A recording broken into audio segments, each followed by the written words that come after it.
Kinarne, ibinalibag, inagaw. Ginawa niya akong patay na nanay sa sarili kong anak. Binitawan ni Tala ang balita, tila nagtatapon lang ng basura. Ngunit ang basurang yon ang aking buong buhay. Napuno ng takot ang mga mata ni Rafa, pero ang tanong na umuukit sa isip ko ay, kung matatakasan ko ba ang kadenang ito at makahanap ng kaligayahan? Hindi pa tapos ang laban. Huwag kang mag-alala, ma. Ginamit ko lang si Alon para makapasok sa pamilyang ito. Hindi siya anak ni Rafa. Wala siyang karapatan sa yaman natin. Ang mga salitang iyon ay hindi sigaw, kundi isang malamig na bulong na tumagos sa makapal na pinto ng sala at humiwa ng malalim sa aking dibdib. Nanigas ang buo kong katawan habang nakatayo ako sa pasilyo. Tila ba ang hangin sa paligid ay biglang naging yelo na bumabalot sa aking balat. Ang mundo ay tila huminto sa pag-ikot at ang tanging nararamdaman ko ay ang marahas na pagpintig ng dugo sa aking mga tainga. Ito ang katotohanang mas masakit pa sa anumang pisikal na sugat.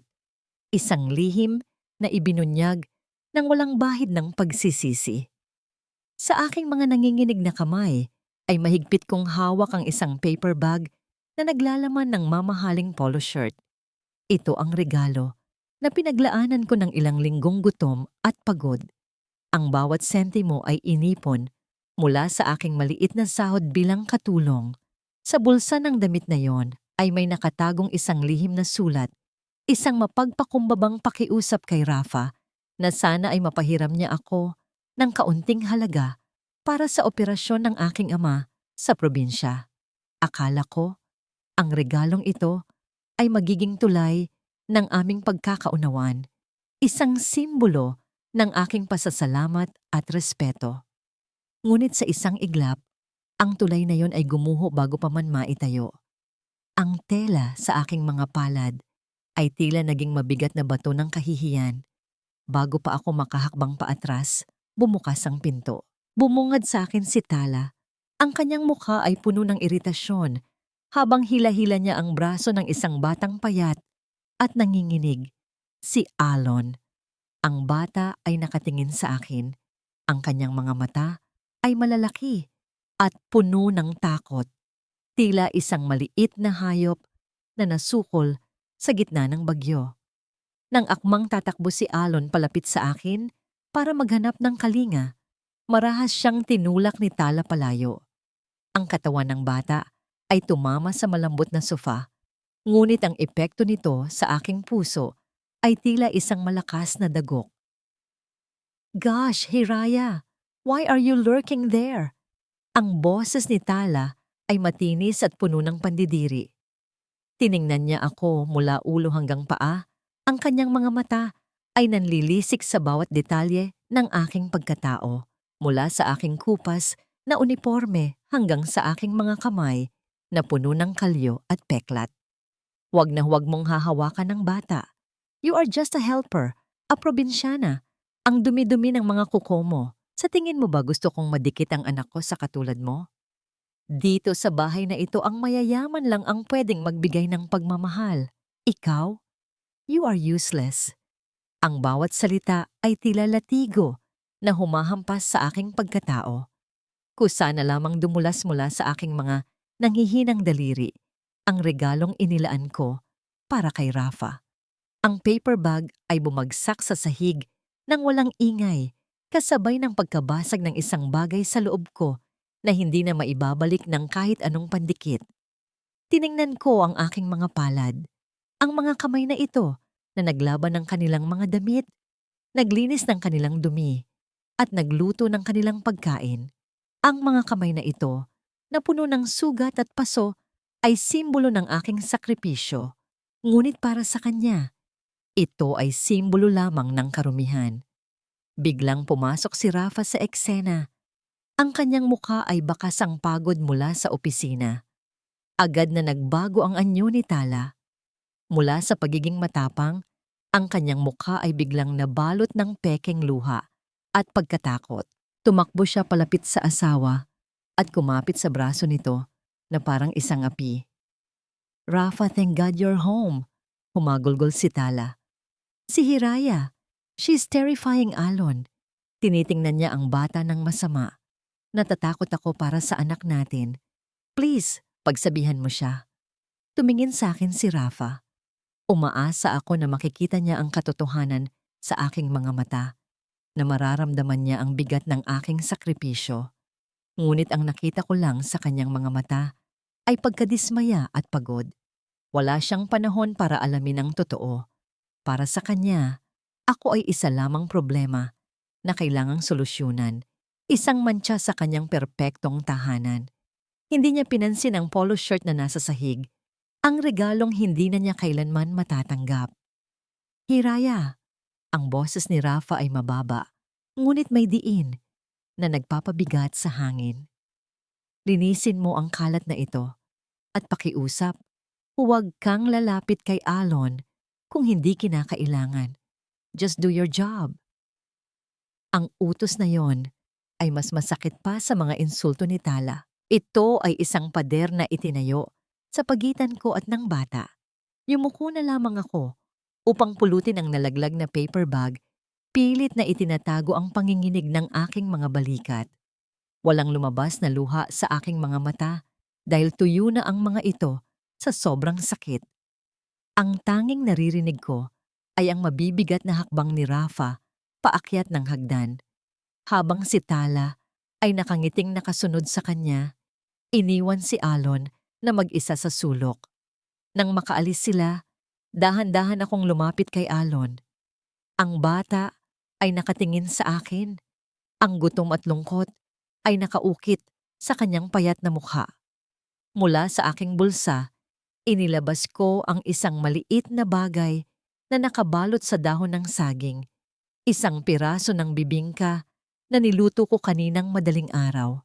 Ito ay simple, gawa sa galapong at niyog, malayo sa mga mamahaling cake na binibili ni Tala. Ngunit ito ay punong-puno ng init. Inabot ko ito sa kanya. Sa unang pagkakataon, nakita ko ang bahagyang pagkislap ng buhay sa mga mata ni Alon. Inamoy niya ang usok at tamis ng kakanin at dahan-dahang kinuha ito mula sa aking palad. Nang kagatin niya ito, isang luha ang tumulo mula sa kanyang mata. Ito ang lasa ng kalinga na ipinagkait sa kanya ng sarili niyang ina. Habang pinapanood ko siyang kumain, naramdaman ko ang isang bagong emosyon na sumisibol sa gitna ng aking pagkawasak. Hindi na ito takot, hindi na ito lungkot. Ito ay isang pangako. Tumingin ako sa direksyon kung saan umakyat sina Tala at Rafa. Ang kanilang yaman at kapangyarihan ay maaaring magpabagsak sa akin, ngunit hindi nila mapapatay ang apoy ng isang ina. Para akong nasa loob ng isang marangyang kulungan na papaligiran ng mga rehas na ginto. Pero hindi ako aalis hanggat hindi ko natitiyak na ligtas ang batang ito. Kahit na ang kapalit nito ay ang sarili kong pagdurusa, kahit na durugin nila ako ng paulit-ulit, mananatili ako. Dahil sa dinami-dami ng bagyo na sinuong ko, bakit ako pa ang susuko ngayon kung may isang inosenteng buhay na nangangailangan ng aking payong? Ang katahimikan ng gabi sa loob ng mansyon ay tila isang mabigat na kumot na bumabalot sa bawat sulok. Karaniwan, ang oras na ito ay puno ng mga ungol ng batang nagigising mula sa bangungot o kaya naman ay ang matinis na boses ni Tala na nagrereklamo sa telepono. Ngunit ngayong gabi, ang pasilyo ay payapa. Dahan-dahang itinulak ni Rafa ang pinto ng kwarto ni Alon. Inaasahan niyang makikita ang kanyang anak na nakabaluktot sa sulok, nanginginig sa takot, gaya ng nakasanayan. Ngunit iba ang bumungad sa kanya. Sa ilalim ng malamlam na ilaw ng lampshade, nakita niya si Alon na mahimbing na natutulog. Ang kanyang paghinga ay malalim at pantay, malayo sa kapos na hininga ng mga nakaraang gabi. At sa tabi ng kama, nakaupo sa sahig si Hiraya. Ang ulo nito ay nakayuko sa gilid ng kutsyon, idlip na sa pagod. Ngunit ang kanyang kamay ay mahigpit na hawak ng maliit na palad ni Elon. Napahinto si Rafa. Sa loob ng maraming taon, Nasanay siyang makita si Tala, nayakap si Alon nun lamang kapag may nakatutok na kamera. Kapag wala ng ilaw, iniiwan nito ang bata sa yaya. Pero ang babaeng ito, ang probinsyana na minamaliit ng kanyang asawa, ay naririto. Nagbibigay ng init sa isang batang hindi naman kanya. Nakaramdam si Rafa ng kakaibang kirot sa kanyang dibdib, isang halo-halo ng pasasalamat at pagdududa. Bakit nagagawa ng isang estranghero ang hindi magawa ng tunay na ina? Sa kabilang dako ng bahay, sa loob ng malawak na kusina, iba ang timpla ng hangin. Nakasandal si Doña Imelda sa marmol na counter. Ang kanyang mga mata ay matalim na nakamasid sa kanyang anak. Masyado kang kampante, Tala. Ang boses ni Imelda ay mababa, ngunit puno ng babala. Ang pagmamahal ng katulong na, yan ang papatay sa plano natin. Nakita mo ba kung paano tumingin ang bata sa kanya? Tinalo ka na niya sa isang pirasong kakanin lang. Umirap si Tala habang naglalagay ng yelo sa kanyang baso ng wine. Oh please ma, she's just a maid. Si Rafa is too busy making money. At si Alon, that kid is too weak to speak. Kapag nakuha ko na ang renewal ng endorsement next month, pwede ko nang palayasin niyang si Hiraya. For now, let her do the dirty work. Huwag mong mamaliitin ang lukso ng dugo o ang determinasyon ng isang taong walang mawawala. Madiing sagot ni Imelda bago siya tumalikod at naglaho sa dilim ng pasilyo. Kinabukasan, sinubukan ni Hiraya ang isang bagong paraan para pakainin si Alon. Wala silang gamit na mamahaling kutsara o plato. Nakaupo sila sa sahig, gaya ng nakagawian sa probinsya. Alam mo ba, Alon? Bulong ni Hiraya habang dahan-dahang sinusubuan ng bata ng lugaw na may halong malunggay at piraso ng manok. Sa amin sa Leyte, ang mga alitap-tap ay parang mga bituin na bumababa sa lupa para bantayan ang mga batang natutulog. Nakatingin lang si Alon sa kanya. Ang mga mata nito ay puno ng pagkamangha. Hindi siya pinipilit kumain ni Hiraya.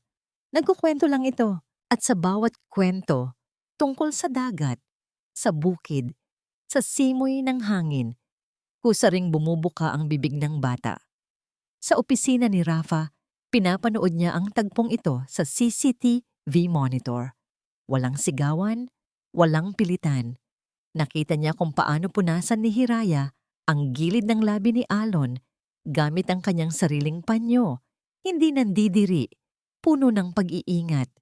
Inihambing niya ito sa alaala ni Tala na laging may hawak na alcohol spray tuwing madidikitan ng anak. Napahawak si Rafa sa kanyang sentido. Ang binhi ng pagdududa ay nagsisimula ng mag-ugat sa kanyang isipan. Kinahapunan, habang abala si Hiraya sa pagliligpit ng mga laruan, hinarang siya ni Tala sa may hagdanan. May inabot itong isang makapal na puting sobre. Take it! Utos ni Tala. Ang kanyang mukha ay walang emosyon. May bonus dyan. But I want you out by tomorrow. Sabihin mo na lang na may emergency sa probinsya. I don't like your face here. Tinitigan ni Hiraya ang sobre. Alam niyang malaki ang maitutulong niyan sa kanyang ama. Pero narinig niya ang mahinang ubo ni Alon mula sa kwarto. Naalala niya ang higpit ng hawak ng bata kagabi. Hindi ko po matatanggap yan, maam. Sagot ni Hiraya ng may dignidad, kahit nanginginig ang kanyang tuhod. Nangako po ako kay Sir Rafa na tatapusin ko ang kontrata at kailangan po ako ni Alon. Namula ang mukha ni Tala sa galit. Ang pagtanggi ng isang katulong ay isang insulto sa kanyang kapangyarihan. Ang kapal ng mukha mo. Tandaan mo to, Hiraya. You will regret crossing me. Ang gabi ay dumating muli. Bago matulog, inayos ni Hiraya ang kumot ni Alon. Akmang tatalikod na siya nang maramdaman niya ang maliliit na daliri na humawak sa kanyang kamay. Lumingon siya at nakita si Alon na nakaupo. Dahan-dahan, kinuha ng bata ang kamay ni Hiraya at inilapat ang likod nito sa kanyang noo.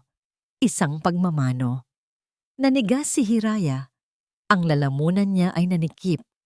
Ito ang pinakamataas na anyo ng paggalang at pagmamahal sa kulturang Pilipino. Ang batang ito na tinawag na patay at walang silbi ng sarili niyang ina ay kinikilala siya bilang isang magulang.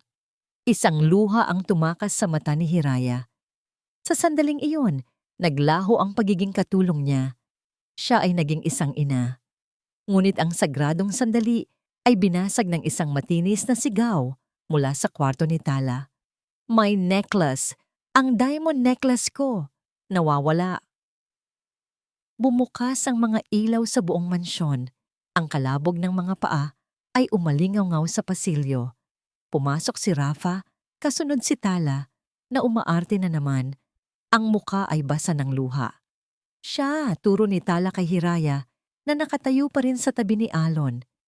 Siya lang ang pumasok sa kwarto ko kanina para maglinis. That thief!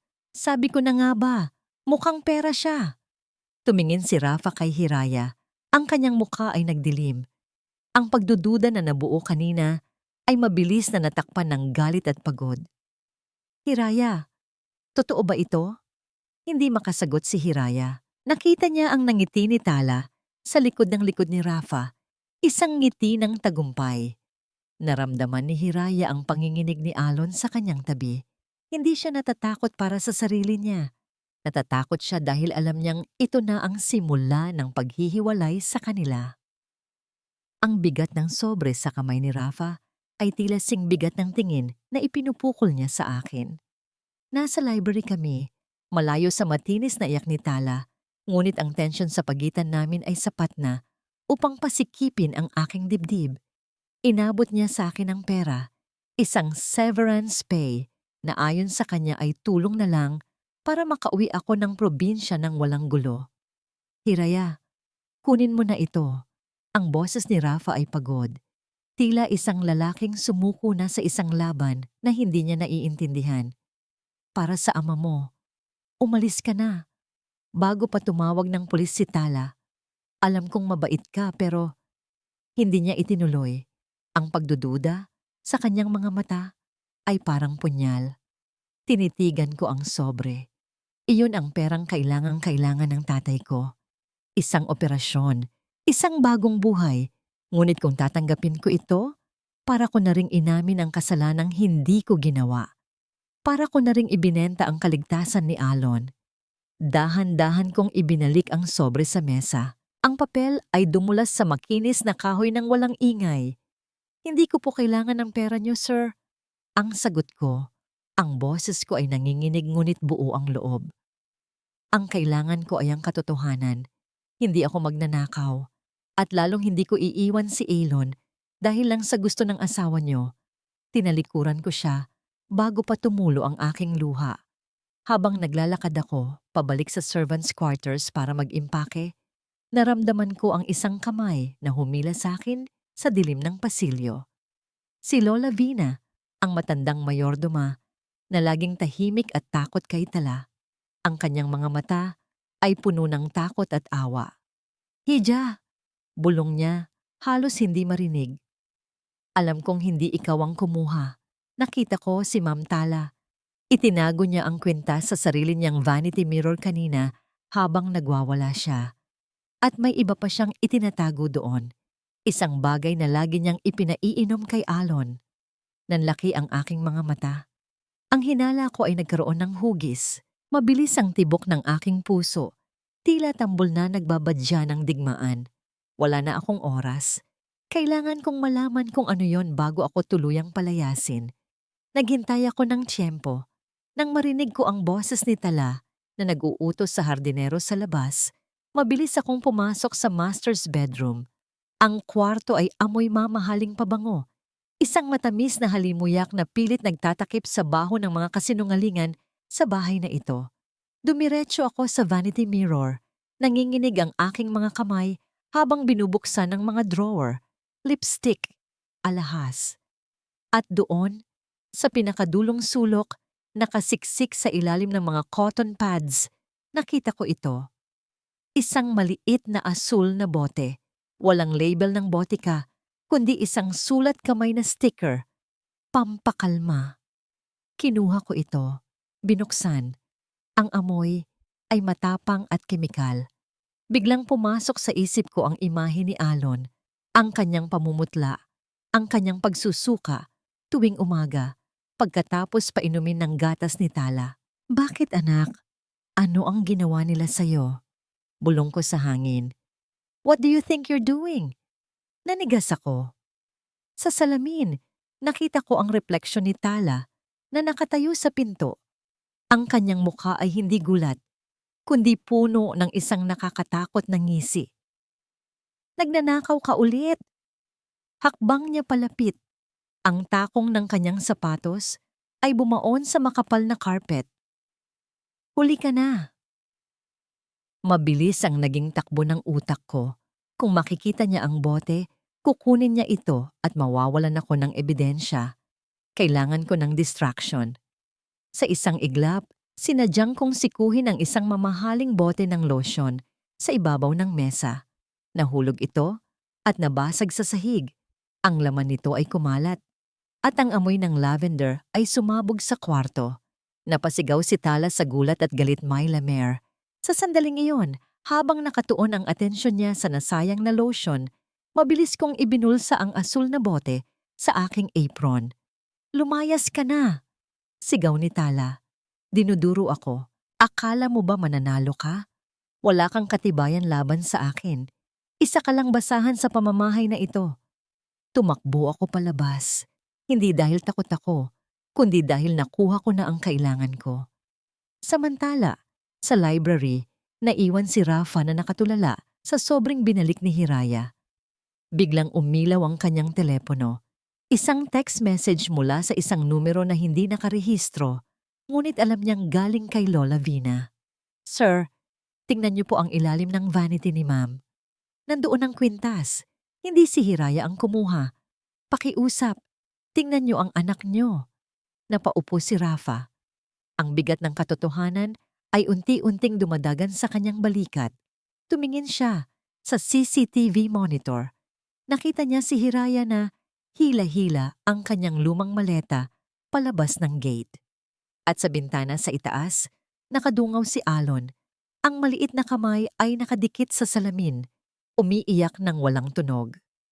Nasa labas na ako ng gate ng mansyon. Ang hangin sa gabi ay malamig. Humahaplos sa aking basaang pisngi. Lumingon ako. Sa huling pagkakataon, nakita ko ang anino ni Alon sa bintana. Ang puso ko ay parang pinipiga. Gusto ko siyang takbuhin, yakapin, at ilayo sa impyernong yon. Pero hindi pa pwede. Hindi pa ngayon. Hinawakan ko ng mahigpit ang asul na bote sa aking bulsa. Ito ang susi. Ito ang sandata. Tumingin ako sa mata ni Alon kahit sa malayo. Babalik ako. Pangako ko sa hangin. At sana ay ihatid ito ng simoy papunta sa kanya. Hindi ko pababayaan ang anak ko. Sa susunod na tap, naabutan ko si Alon na gising, nakaupo sa gitna ng kanyang malawak na kama. Yakap ang kanyang tuhod. Nang makita niya ako, hindi siya sumigaw. Sa halip, isang mabilis na pagtakbo ang ginawa niya patungo sa akin. Ibinabao ng kanyang mukha sa aking tiyan. Ang kanyang katawan ay nanginginig. At ang amoy niya ay pinaghalong pawis at gamot. Isang amoy ng kapabayaan na hindi dapat maranasan ng sino mang bata. Niyakap ko siya ng mahigpit. Ipinaparamdam na narito na ako. Na hindi siya nag-iisa sa dilim. Napansin kong basa ng pawis ang kanyang likuran. Kumuha ako ng bimpo at maligamgam na tubig mula sa banyo. Dahan-dahan, pinunasan ko ang kanyang likod upang maibsan ang kanyang lagkit at init. Ang bawat haplos ng tela sa kanyang balat ay puno ng pag-iingat. Tila ba isa siyang porselana na maaaring mabasag anumang oras. Nang hawiin ko ang kanyang damit upang punasan ang kanyang balikat, natigilan ako. Ang mundo ay tila huminto sa pag-ikot. Doon, sa kanyang kanang balikat, ay may isang maliit na balat. Hindi ito ordinaryong peklat o dumi. Ito ay isang birthmark na hugis, gasuklay na buwan. Bumalik ang aking diwa sa 6 na taon na ang nakalilipas sa isang masikip at mainit na charity ward sa probinsya.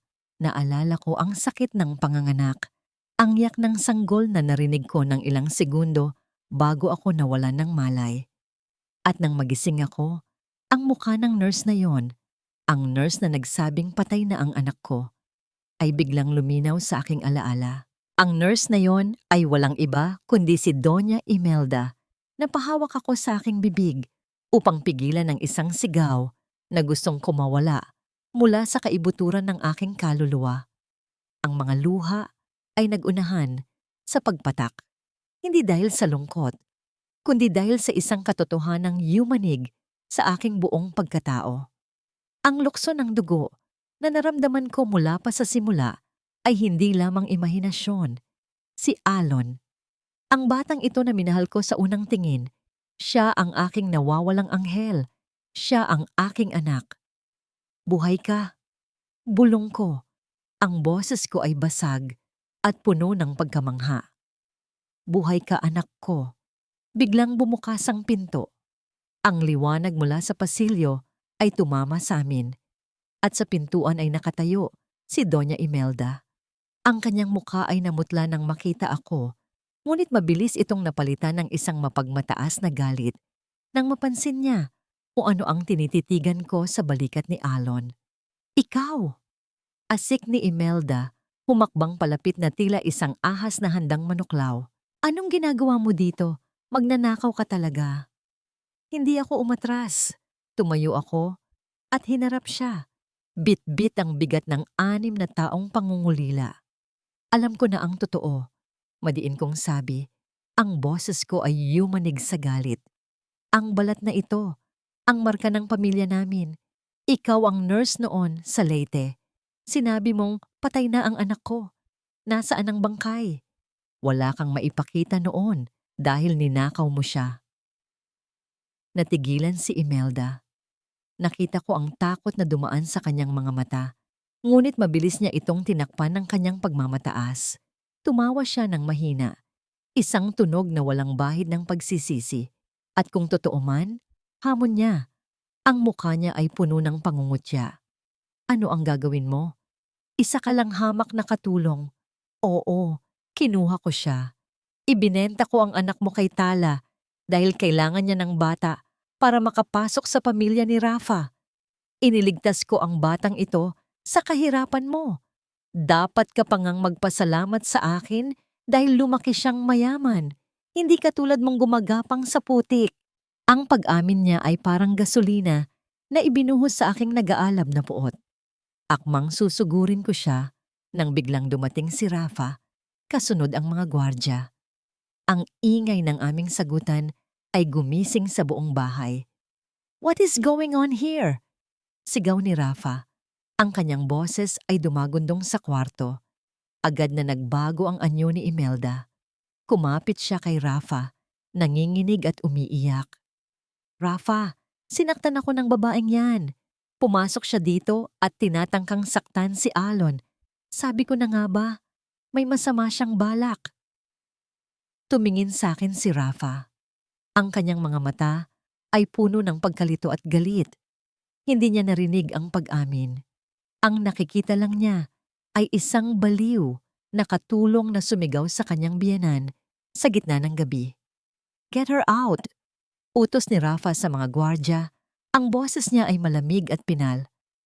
Palabasin niyo siya at huwag niyong papapasukin muli. Hinawakan ako ng mga gwardya sa magkabilang braso. Kaladkad nila ako palabas ng kwarto, palayo sa anak ko na ngayon ay umiiyak at inaabot ang mga kamay sa akin. Ang sakit ng paghihiwalay ay mas masakit pa sa kamatayan. Rafa, sigaw ko habang hinihila ako palayo. Ibinubuhos ko ang lahat ng lakas ko sa huling mga salitang ito. Makinig ka! Hindi siya anak ni Tala. Tingnan mo ang balikat niya. Tingnan mo ang marka. Ang anak mo ay anak ko. Ninakaw nila siya. Ang mga salitang iyon ay umaling-awngaw sa pasilyo bago isara ng mga gwardya ang mabibigat na pinto ng mansyon. Inihagis nila ako sa malamig na semento sa labas ng gate. Naiwan si Rafa na nakatayo sa gitna ng kwarto. Ang sigaw ko ay paulit-ulit na tumutunog sa kanyang isipan. Dahan-dahan, lumingon siya kay Alon, na ngayon ay yakap-yakap ni Imelda. Napadako ang tingin niya sa balikat ng bata na bahagyang nakalabas sa damit. Isang marka na hugis buwan. Sa labas, sa ilalim ng malamig na ulan, tumingala ako sa bintana ni Alon. Ang luha ko ay humalo sa patak ng ulan. Wala na akong takot. Wala na akong pagdududa. Ang digmaan ay nagsimula na at hindi ako titigil hanggat hindi ko nababawi ang aking dugo at laman. Ang katahimikan sa loob ng opisina ni Rafa ay hindi nagbibigay ng kapayapaan. Sa halip, ito ay tila isang presyon na unti-unting dumudurog sa kanyang bungo. Nakatitig siya sa isang lumang folder na nahukay niya mula sa baul ng mga dokumento ng kanyang yumaong ama. Ang papel ay naninilaw na sa kalumaan, ngunit ang nilalaman nito ay malinaw pa sa sikat ng araw. Ito ay isang detalyadong salaysay ng isang aksidente sa Leyte, 20 taon na ang nakalilipas, kung saan isang hamak na magsasaka ang nagbuwis ng buhay para sagipin ang ama ni Rafa mula sa lumulubog na sasakyan. Ang pangalan ng magsasakang yon ay kapareho ng apelyido ni Hiraya. Napahilamos si Rafa ng mukha gamit ang kanyang mga palad. Ang bigat ng utang na loob ay dumagan sa kanya ng sabay-sabay. Ang pamilya ng babaeng pinalayas niya sa gitna ng ulan at gabi ay siya palang dahilan kung bakit siya humihinga at tinatamasa ang yaman ngayon. 2 beses na siyang nagkautang sa dugo ng pamilyang yon at ang tanging isinukli niya ay pagdududa at kalupitan. Sa kabilang banda, ang mga salita ni Hiraya ay patuloy na umaalingaw-ngaw sa kanyang isipan na parang sirang plaka. Ang anak mo ay anak ko. Sinubukan niyang iwaksi ito bilang kahibangan ng isang desperada, ngunit ang imahe ng balat sa balikat ni Alon ay hindi niya mabura. Sa sobrang pagkalito, gumawa siya ng hakbang na maaaring magwasak sa kanyang pamilya o magpalaya sa kanya sa kasinungalingan. Lihim siyang nagpadala ng sample para sa DNA test kaninang umaga. Ngayon, ang paghihintay ay parang pagkakabilanggo. Samantala, sa isang masikip at mainit na kwarto sa Tondo, nakaupo si Hiraya sa harap ng isang maliit na kalandiuling. Ang usok ay sumasayaw sa hangin, humahalo sa amoy ng estero at pawis ng mga kapitbahay. Malayo ito sa air-conditioned na mansyon sa Makati, ngunit dito, malaya siyang huminga. Kahit pa ang bawat paghinga ay may kasamang kirot ng pangungulila. Abala ang kanyang mga kamay sa paghahalo ng galapong at gata. Gumagawa siya ng bibingka, hindi para sa kasiyahan, kundi para mabuhay. Ito na lamang ang natitira niyang sandata. Ngunit habang inaamoy niya ang pamilyar na aroma ng nalulutong kakanin, hindi gutom ang nararamdaman niya, kundi isang matinding puwang sa kanyang dibdib. Naalala niya ang ngiti ni Alon nang tikman nito ang kanyang luto. Naalala niya ang init ng yakap ng bata. Kinuha niya ang isang piraso at tinikman ito. Ang lasa ay tama. Matamis, malinamnam. Ngunit nang lunukin niya ito, para itong naging abo sa kanyang lalamunan. Pumatak ang kanyang luha sa platito. Kahit anong sarap ng luto niya, magiging mapait ito dahil wala ang kaisa-isang taong pinaglalaanan niya nito. Kinuha niya ang kanyang lumang telepono at tinawagan ang kanyang ama sa probinsya. Pinilit niyang pasayahin ang kanyang boses kahit na ang puso niya ay durog na durog. Tay, huwag kayong mag-alala. Pagsisinungaling niya habang pinipigilan ang paghikbi. Mabait ang amo ko dito. Masaya-asaya ko. Malaki ang ipapadala ko sa susunod na linggo. Ang kasinungalingan ay isang mapait na gamot na kailangan niyang lunukin para protektahan ang mga mahal niya sa buhay. Habang nagdurusa si Hiraya sa kanyang selda ng kahirapan, sa mansyon naman ay nagaganap ang isang maitim na sabwatan. Alam ni Tala at Doña Imelda na bilang na ang araw ng kanilang panlilinlang.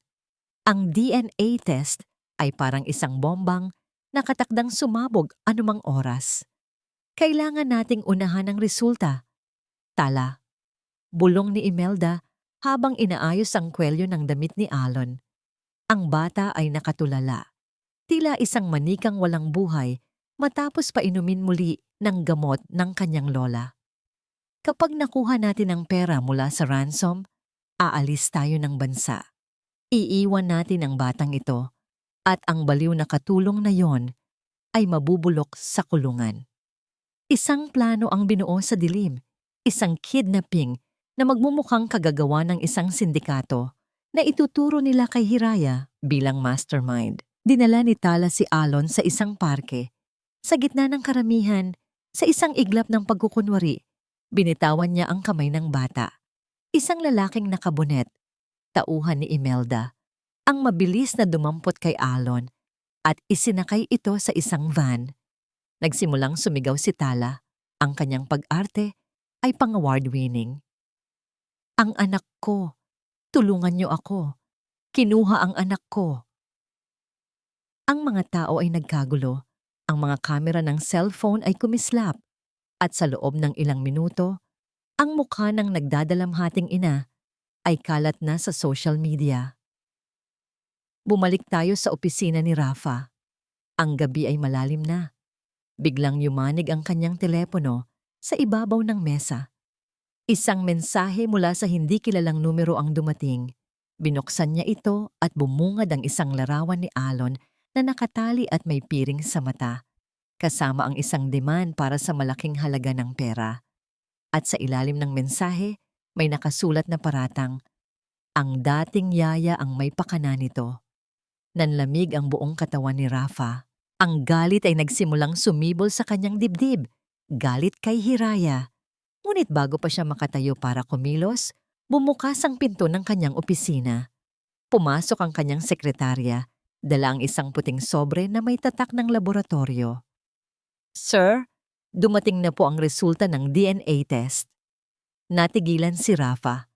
Sa kaliwang kamay niya ay ang telepono na nagpapakita ng panganib sa buhay ni Alon na isinisisi kay Hiraya. Sa kanang kamay niya ay ang sobrang naglalaman ng katotohanan tungkol sa pagkatao ng bata. Ang kanyang puso ay tumitibok. Nang mabilis at malakas, tila nagbabadyang sumabog sa gitna ng dalawang magkasalungat na katotohanan. Dahan-dahan na may nanginginig na mga daliri, pinunit niya ang selyo ng sobre. Ito na ang sandali ng paghuhukom. Ang papel na hawak ni Rafa ay tila walang bigat, ngunit ang nilalaman nito ay sapat na upang gumuho ang kanyang buong mundo. Sa ilalim ng maliwanag na ilaw ng kanyang opisina, ang mga numero at salita ay sumasayaw sa kanyang paningin hanggang sa tumigil ito sa isang konklusyon na hindi maipagkaila. 0% probability of paternity. Hindi siya ang ama. Sa isang iglap, ang 6 na taon ng kanyang buhay ay naging isang malaking palabas. Ang mga ngiti ni Tala, ang mga charity event, ang bawat Happy Father's Day, lahat ay pawang kasinungalingan. Naramdaman ni Rafa ang pag-akyat ng apdo sa kanyang lalamunan. Ang batang iniiwasan niya, ang batang pinandirihan niya dahil sa pagiging sakitin, ay biktima ng isang laro na siya mismo ay naging kasabwat dahil sa kanyang pagkabulag. At kung hindi siya ang ama, at kung totoo ang sinabi ni Hiraya tungkol sa marka, biglang bumukas ang pinto ng opisina. Pumasok si Tala. Ang kanyang mukha ay maga sa kakaiyak. Ngunit ang kanyang mga mata ay nananatiling matalas at mapagmatyag. Rafa, why are you just sitting there? Sigaw niya, ang boses ay basag na umaarte ng paghihinagpis. Nagpadala na ng demand ang mga kidnapper. They want 50 milyong dolyar. Ibigay mo na. Kasalanan ito ng yaya na yon. Tinitigan siya ni Rafa. Sa unang pagkakataon, nakita niya ang asawa hindi bilang isang diyosa ng tahanan, kundi isang halimaw na nagtatago sa likod ng makapal na makeup. Gusto niyang isampal sa mukha nito ang DNA result. Gusto niyang isigaw na alam na niya ang lahat. Ngunit pinigilan niya ang kanyang sarili. Kung aaminin niya ang alam niya ngayon, baka kung ano ang gawin nila kay Alon. Kailangan niyang maglaro. Kailangan niyang maging mas matalino. Dahan-dahang itinago ni Rafa ang papel sa loob ng kanyang drawer at isinara ito nang walang ingay. Tumayo siya at hinarap ang asawa. "I will handle it, Tala," sagot niya sa isang boses na malamig at walang emosyon. "I will find my son." Umalis si Rafa ng mansyon sakay ng kanyang sasakyan, ngunit hindi siya nagtungo sa istasyon ng pulis. Ang kanyang sasakyan ay bumagtas sa mga kalsadang hindi niya karaniwang dinaraanan, patungo sa lugar na kinatatakutan ng mga katulad niya, ang Tondo. Ang amoy ng estero at sunog na basura ay sumalubong sa kanya pagbaba niya ng kotse. Ang paligid ay masikip, madilim, at puno ng mga matang mapanghusga. Sa dulo ng isang makipot na eskinita, natuntun niya ang address na ibinigay ng private investigator. Isang barong-barong na gawa sa pinagtagpi-tagping yero at kahoy. Kumatok siya sa marupok na pinto. Ilang sandali pa, bumukas ito at iniluwas si Hiraya. Ang mukha nito ay payat at pagod, ngunit ang kanyang mga mata ay nagliliyab pa rin sa tapang. Nang makita niya si Rafa, akmang isasara niya ang pinto, ngunit mabilis itong pinigilan ng lalaki. "Hiraya, sandali!" Pakiusap ni Rafa. Ang kanyang boses ay puno ng pagsuko. Alam ko na ang totoo." Natigilan si Hiraya. Hinayaan niyang pumasok si Rafa sa kanyang maliit na kaharian. Ang loob ay mainit at amoy usok ng uling, napakalayo sa air-conditioned na mansyon sa Makati. Tumingin si Rafa sa paligid, sa sahig na semento, sa maliit na kalan, at sa maliit na bilao kung saan naroon ang mga sangkap ng bibingka. Ito ang kusinang nagbigay buhay kay Alon nung panahong hinahayaan lang siya ni Rafa na magutom sa gitna ng karangyaan. Ang hiya ay gumapang sa kanyang buong pagkatao, tila isang lason na kumakain sa kanyang pride. Negative ang DNA test. Basag ni Rafa sa katahimikan.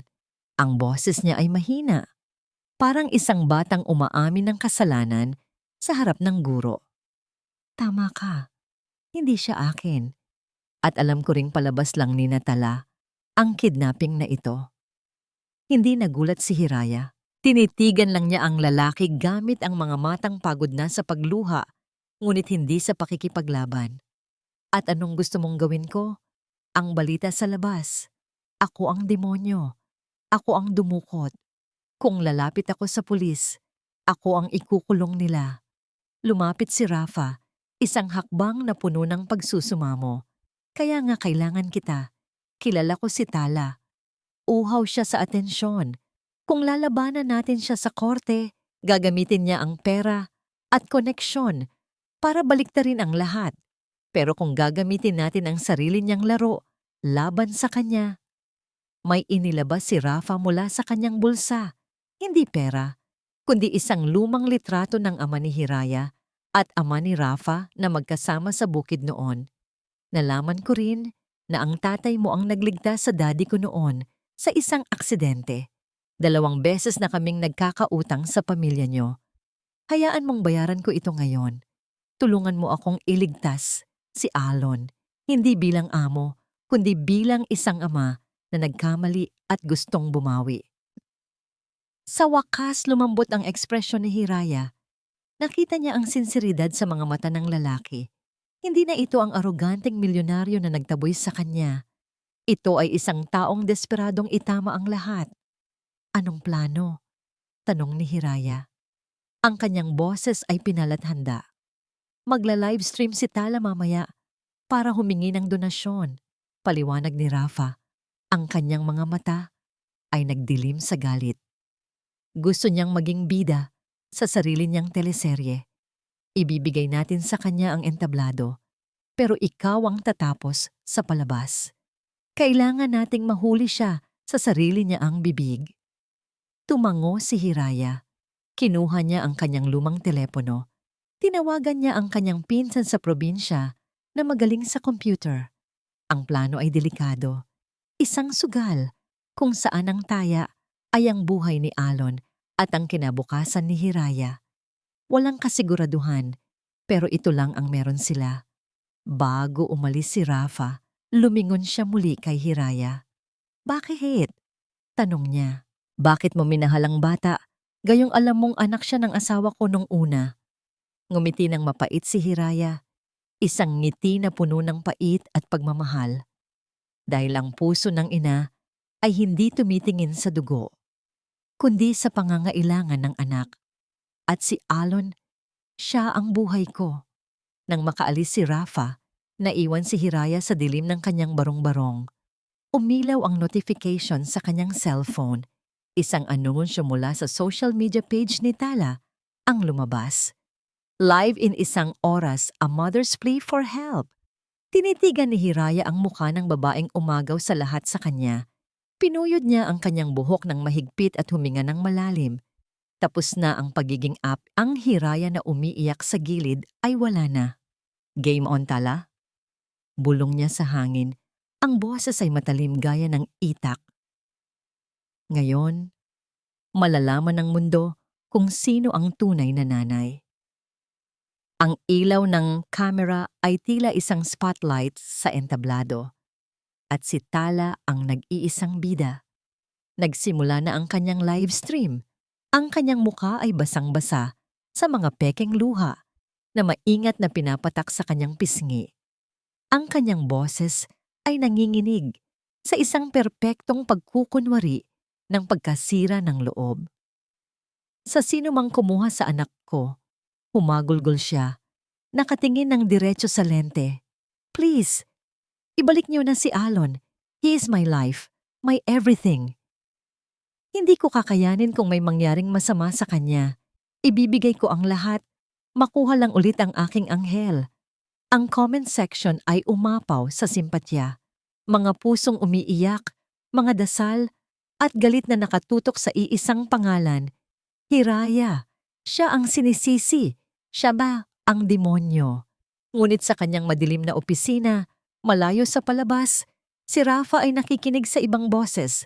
Ang boses ng kanyang private investigator sa kabilang linya. Sir, kumpirmado, sabi ng investigador. Ang van na ginamit sa parke, nakarehistro sa pinsan ng nanay ni Ma'am Tala. Ang address ay sa isang lumang apartment sa Pasay na pag-aari rin nila. Isang malamig na kuryente ang gumapang sa gulugod ni Rafa. Wala nang duda. Ang buong kidnapping na ito ay isang teatro. Isang maruming palabas na isinulat ng kanyang asawa at biyenan.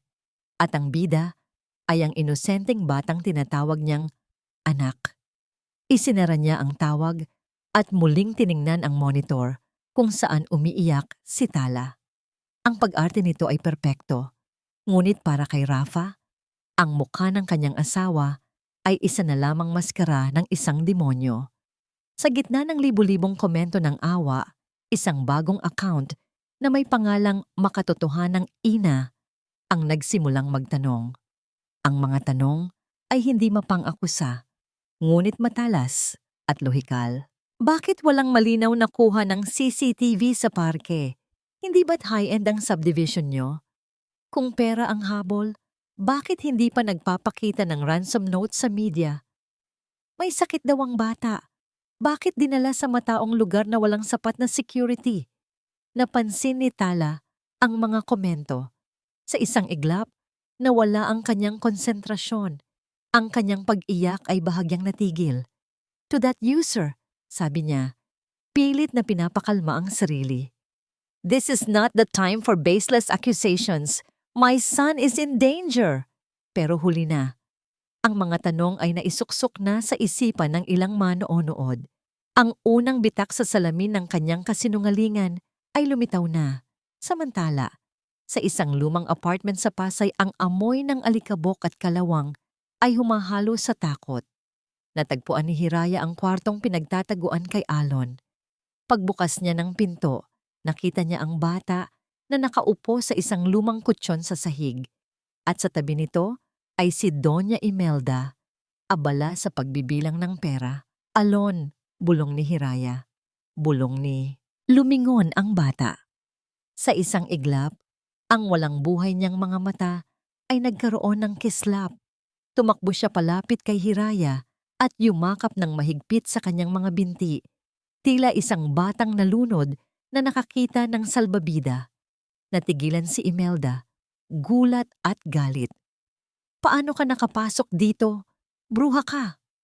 "Tapos na ang laro niyo, Imelda," matapang na sabi ni Hiraya habang hinahaplos ang buhok ni Alon. "Isusuko ko kayo sa pulis." Isang tawang mapang insulto ang kumawala sa mga labi ni Imelda. Talaga? At sino ang paniniwalaan nila? Ang isang hamak na katulong na may record ng pagnanakaw o ang isang multi-millionaire influencer na mahal ng buong Pilipinas? Lumapit si Imelda at sinubukang hilahin si Alon palayo kay Hiraya. Ngunit mahigpit ang kapit ng bata. Sa galit, itinulak ni Imelda si Hiraya ng buong lakas. Tumama ang likod ni Hiraya sa pader. Ang sakit ay kumalat sa kanyang katawan, ngunit hindi niya binitawan si Alon. Sa kanyang pagbagsak, habang hindi nakatingin si Imelda, idinukot niya ang maliit na device sa kanyang bulsa. Isang pindot. Isang maliit na ilaw ang umilaw sa dilim. Ito na ang hudyat sa kanyang pinsan na naghihintay sa kabilang linya. Bumalik tayo sa live stream. Si Tala ay nasa kasukdulan ng kanyang pag-arte, nagmamakaawa sa kamera na ibalik na ang kanyang anak. "Gagawin ko ang lahat. Ibibigay ko ang..." Biglang naputol ang kanyang pagsasalita. Ang audio ng live stream ay biglang nagbago. Isang garalgal na tunog ang pumalit at pagkatapos, isang boses ang narinig ng lahat. Hindi boses ni Tala. Ito ay boses ni Imelda, malinaw at malakas. "Bitawan mo ang bata.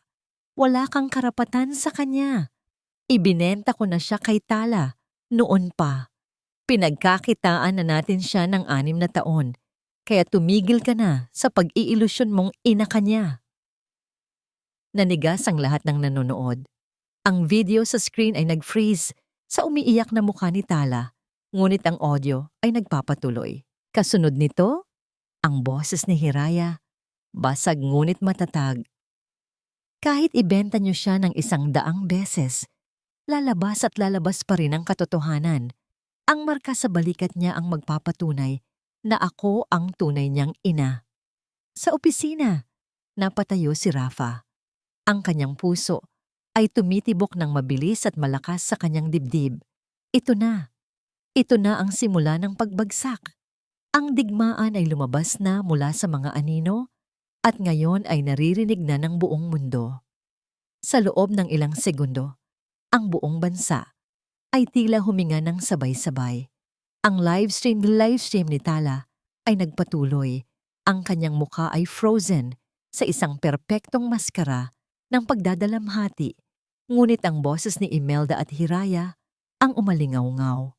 Ang katotohanan ay tila isang malakas na suntok na yumanig sa lahat. Sa loob ng ilang sandali, bumalik ang imahe ni Tala. Ngunit huli na ang lahat. Ang kanyang mga mata ay nanlalaki. Ang kanyang bibig ay nakabukas. Hindi dahil sa luha, kundi dahil sa matinding pagkabigla. "Wala. Hindi totoo yan." Sigaw ni Tala sa kanyang telepono. Nanginginig ang kanyang kamay. "Hacked yan. Ginagawa lang yan ng baliw na katulong na yan. Hindi totoo yan." Ngunit ang kanyang pagtanggi ay nagmistulang panginginig lamang ng isang kaluluwang nalantad na sa liwanag. Ang mga komento sa screen ay nagbago. Mula sa pagsuporta, napuno ito ng galit, pagkabigla at pagkadiri. Ang kanyang mundo ay gumuho sa isang segundong pagkakamali ng audio. Samantala, sa Pasay, ang katahimikan sa pagitan ni Hiraya at Imelda ay mas masakit pa sa anumang ingay. Si Alon ay nakayakap pa rin kay Hiraya. Ang kanyang mukha ay nakabaon sa balikat ng babae. Hindi naiintindihan ang mga salitang sinasabi ng kanyang lola, ngunit ramdamang panganib. "Hayop ka! Sinira mo ang buhay ko!" Sigaw ni Imelda. Galit na tumungo kay Hiraya. Ngunit bago pa man niya maabot ang dalawa, isang malakas na kalabog ang narinig mula sa labas ng pinto. Ang pinto ay biglang nabuksan at pumasok si Rafa. Ang kanyang mukha ay nagliliyab sa galit. Hindi siya tumingin kay Imelda. Dumiretso ang tingin niya kay Hiraya at Alon. Alon, sigaw ni Rafa. Nagmadaling lumapit si Rafa, ngunit naunahan siya ni Tala. Pumasok din si Tala, tumatakbo papunta sa bata. Sa puntong ito, hindi na pag-arte ang ginagawa niya. Galit na galit siya sa takot na tuluyang mawawala sa kanya ang kanyang tiket sa kayamanan. Alon, come here baby! Utos ni Tala. Hinablot niya ang braso ni Alon mula kay Hiraya. Sumama ka sa akin. Ako ang nanay mo. Ang babaeng yan ay masama. Hinihila ni Tala ang bata, ngunit mahigpit ang kapit ni Alon kay Hiraya. Nag-umpisa silang magbunuan. Ang katawan ni Alon ay nanginginig sa pagitan ng dalawang babae. Ang isang humihila dahil sa pag-aari. Ang isa'y nagpoprotekta dahil sa pagmamahal. Bitawan mo siya, Tala, sigaw ni Hiraya. Ang kanyang boses ay puno ng kapangyarihan na hindi pa niya naipakita kailanman. Wala kang karapatan, ninakaw mo lang siya. Sa gitna ng kaguluhan, isang bagay ang nagpabago sa lahat, si Alon. Ang bata na matagal nang walang boses, ang bata na sanay na sa katahimikan ng pagpapabaya. Tumingin siya sa mukha ni Tala, isang mukha na puno ng galit at kasakiman. Pagkatapos, tumingin siya kay Hiraya, isang mukha na puno ng pawis at luha, ngunit may pangako ng proteksyon. Sa lahat ng lakas na natitira sa kanyang payat na katawan, marahas na tinulak ni Alon si Tala. Ang pagtulak ay hindi malakas, ngunit ito ay puno ng matinding pagtanggi. Huwag! Bitawan mo si nanay ko! Ang boses ni Alon ay hindi malakas, ngunit ito ay parang tunog ng kampana na yumanig sa loob ng kwarto. Ang nanay na yon ay hindi tinawag kay Tala. Ang nanay na yon ay tinawag kay Hiraya. Nanigas si Tala. Ang kanyang mukha ay naging abo. Sa sandaling iyon, hindi ang kaso o ang pera ang puminsala sa kanya, kundi ang pagtanggi ng bata. Ang kanyang buong kaharian ay gumuho sa isang salita. Lumapit si Rafa kay Tala. Hinawakan niya ang braso ng asawa ng mahigpit at tiningnan ito sa mata. Tapos na, Tala. Sumuko ka na. Sa puntong ito, hindi na nakayanan ni Tala ang kanyang pagkatalo. Nawala ang kanyang pagpipigil. Isang matinding sigaw ang kumawala sa kanyang mga labi, puno ng galit at inggit. Dapat siyang mamatay. Hindi siya para sa atin. Inggit ako sa kanya. Wala akong sariling anak. Ang kanyang pag-amin ay tinapos ang lahat. Dumating ang pulis na kasama ni Rafa. Inaresto si Tala at Doña Imelda. Walang pagtutol.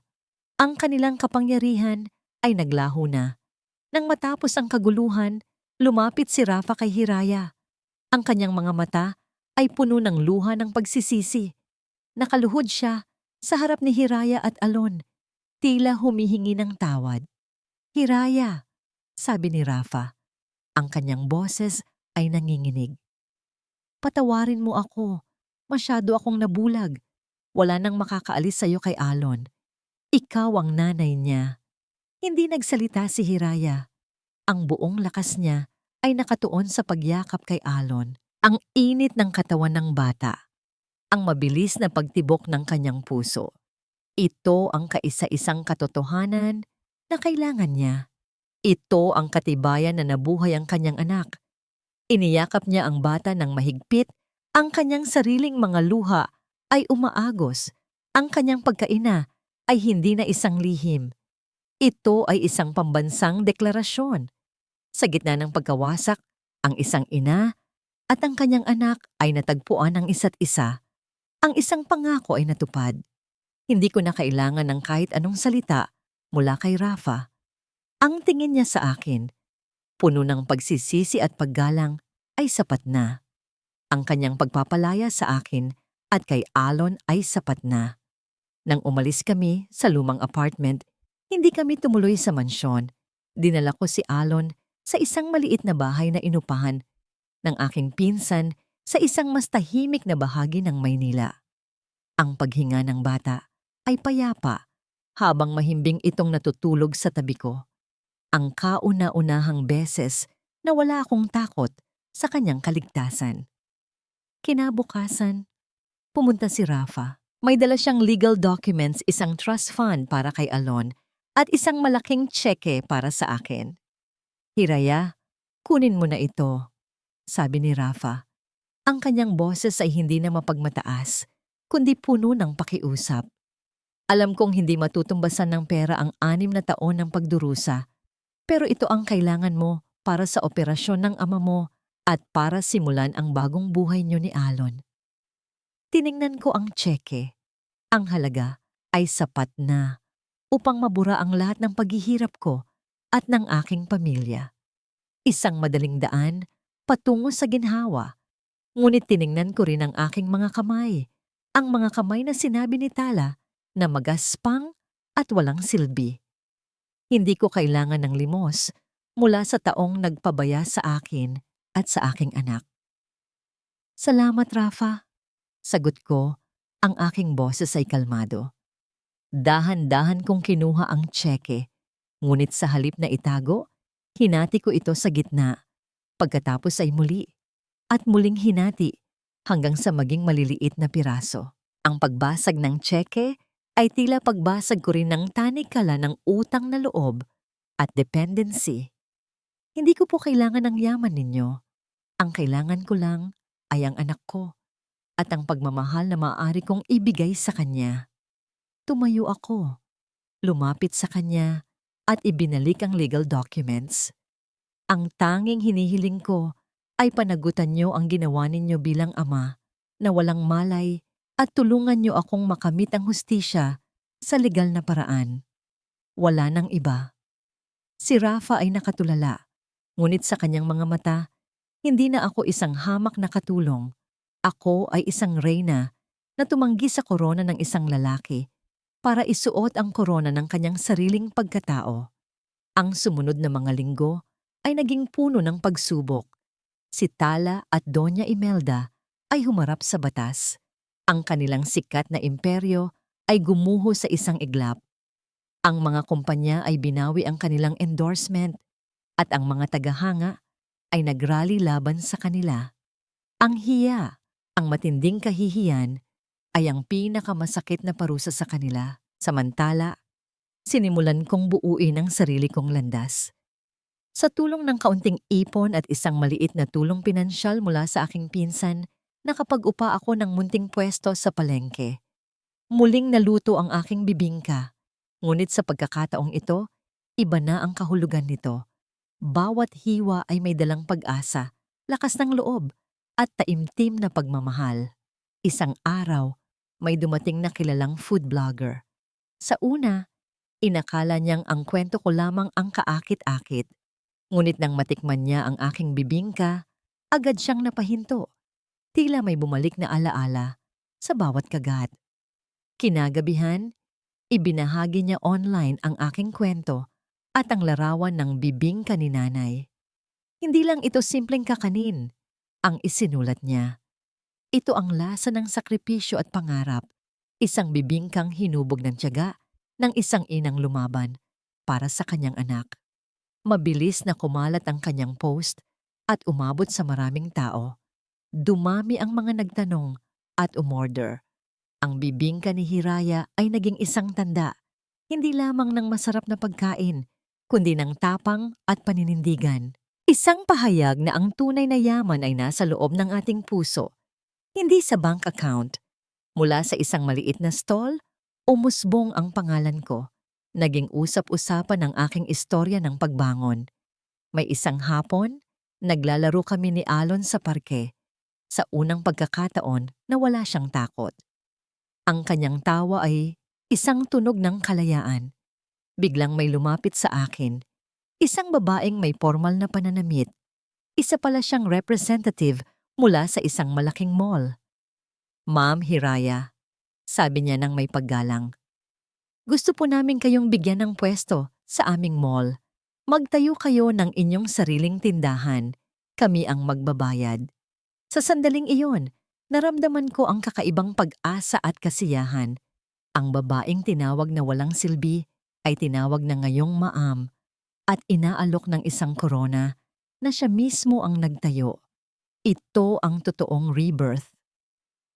Kabanata 10. Ang sariling kaharian, 5 taon ang lumipas. Ang maliit na stall ni Hiraya ay naging isang pambansang brand. Ang Hiraya's Bibingka ay may sariling manufacturing plant at chain of stores sa buong Pilipinas. Si Hiraya ay hindi na ang katulong. Siya ay isang CEO. Si Alon ay lumaki ng malusog at masigla. Isang matalino at mapagmahal na binata na laging ipinagmamalaki ang kanyang nanay na lumikha ng isang imperyo mula sa galapong at pagmamahal. Si Rafa ay hindi na ang mayabang na negosyante. Nagretiro siya mula sa kanyang kumpanya at nagtatag ng isang foundation para sa mga inabusong bata. Regular siyang bumibisita kay Alon, nagbibigay ng suporta, ngunit laging may tamang distansya. Ang kanyang pagmamahal ngayon ay walang kondisyon, puno ng paggalang. Isang hapon, nakatayo ako sa rooftop ng aking bagong corporate headquarters, nakatingin sa skyline ng Makati, ang lugar kung saan ako minsan naapi. Napuno ang aking damdamin ng kapayapaan. Biglang tumunog ang aking telepono. Isang delivery message, isang malaking bouquet ng bulaklak.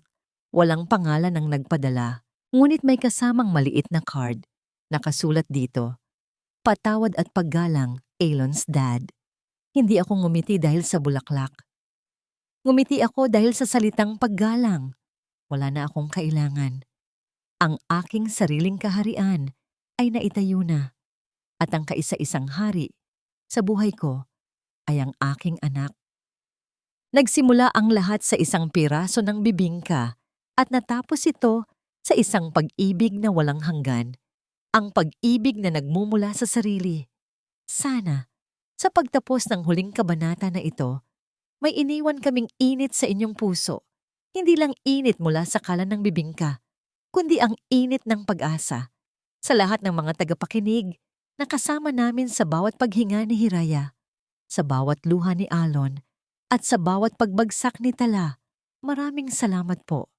Ang inyong pakikinig ay ang aming pinakamalaking parangal. Pinahintulutan ninyo kaming ibahagi ang isang kwentong hindi lang namin isinulat, kundi binuo rin namin mula sa kaibuturan ng aming puso. Aminin ko, ang pagsulat ng kwentong ito ay isang paglalakbay na puno ng kirot. Lalo na sa mga eksenang kung saan kailangang dumaan si Hiraya sa mapait na kasinungalingan, ang pakiramdam ng maging walang silbi sa mata ng lipunan. Ang pagsulat ng nanay ni Alon ay nagpabasa sa aming mga mata. Ito ang mga sandaling nagpapaalala sa amin na ang tunay na lakas ng kwento ay hindi sa aksyon, kundi sa pagdamdam. Ang inspirasyon namin ay nagmula sa mga tulad ninyo, sa bawat inang Pilipina na tahimik na nagpapakasakit, sa bawat babaeng bumangon matapos madapa, at sa bawat kapitbahay na naniniwala na ang pag-ibig ay hindi matutumbasan ng ginto. Kung mayroon man kaming isang hiling, ito ay sana'y natutunan ninyo mula kay Hiraya na ang pinakamalaking kayamanan na maibibigay natin sa ating mga sarili at sa ating mga anak ay ang ating dignidad at kakayahang magpatawad. Ang kwento ni Hiraya ay hindi lang tungkol sa pag-ibig. Ito ay tungkol sa pagpili. Ang pagpili na maging liwanag sa sarili mong dilim. Matapos ang lahat, tanging ang pag-asa at kapatawaran lamang ang mananatili. Ngunit may isang tanong na nais naming iwan sa inyo. Sa pagbagsak ni Tala at ni Imelda at sa pananahimik ni Rafa, natapos ba talaga ang hiya? Ikaw ba? Kayang-kaya mo bang patawarin ang taong umagaw sa pinakamahalagang bagay sa buhay mo? Sana ay pagnilayan ninyo ang tanong na yan. Kung ang kwentong ito ay nakaantig sa inyong puso, pakiusap, ibahagi ninyo ito sa inyong mga kaibigan. Iwanan ninyo sa comment section ang inyong mga saloobin, ang inyong damdamin. Ibahagi natin ang liwanag ng pag-asa sa mas maraming Pilipino. Maraming salamat po at mag-iingat kayong lahat.